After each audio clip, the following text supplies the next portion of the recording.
collagen របស់យើងគឺ marine collagen យកមកពីប្រទេសបារាំងលេខ1ហ្មងហើយអត់មានសារធាតុអង្គទីប្រយោជន៍តិចអត់មានអរម៉ូនអត់មាន preservative ទេយើងញ៉ាំម្ដងមួយស្លាបព្រារបស់ Lavon ណាហើយយើងញ៉ាំពេលណាក៏បានដែរទទួលបានផលដូចគ្នាច្រើនណាមកដល់ព្រាហ្នឹង11ក្រាមបងប្អូនគ្រាន់តែ marine collagen 9ក្រាមបាទហើយនឹងគ្រឿងផ្សំដតៃទៀត2ក្រាមទៀតវា11ក្រាមណា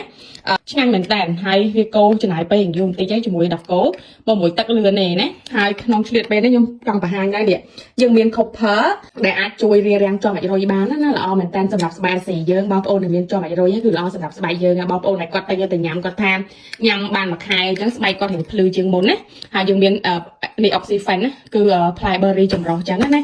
មាននិយាយទៅផ្លែ berry ទាំងអស់ហ្នឹងមានវីតាមីនវាមានវីតាមីន C ក្នុងហ្នឹងរហូតដល់444%ហ្មងអញ្ចឹងបងប្អូនញ៉ាំ collagen យើងទទួលបានវីតាមីន C ខ្ពស់ជួយស្បែកជួយអីស្អាតមកតង់ហើយវាទទួលបាន collagen មកតង់ទៀតដែលផ្ដល់សំណើមដល់ស្បែកជួយស្បែកមានសុខភាពល្អស្បែកតឹងណែនកាត់បន្ថយស្នាមជ្រុយនេះគឺ collagen របស់យើងពេលដែលយើងកូរលាយមួយទឹកបងប្អូនកូរឲ្យយូរយើងនឹងតិចវាលាយអស់ហើយអត់អីទេហើយយើងញ៉ាំគឺមានរសជាតិឆ្ងាញ់ហើយយើងប្រើស្ករ monk fruit អញ្ចឹងវាអត់ធ្វើឲ្យឡើងជាតិស្ករទេអ្នកលើជាតិស្ករទឹកនោមផ្អែមឡើង cholesterol អីគឺអាចញ៉ាំបានណាបងប្អូនហ្នឹងហើយនេះគឺសាច់ម្សៅ collagen របស់យើងក្នុងចំណុះហ្នឹងគឺ400ក្រាមណាហើយ collagen របស់យើងគឺនេះ marine collagen ណាយកមកពីប្រទេសបារាំងលេខ1ហ្មងអញ្ចឹងមកញ៉ាំដើម្បីសម្រាប់អ្នកនរគ្នា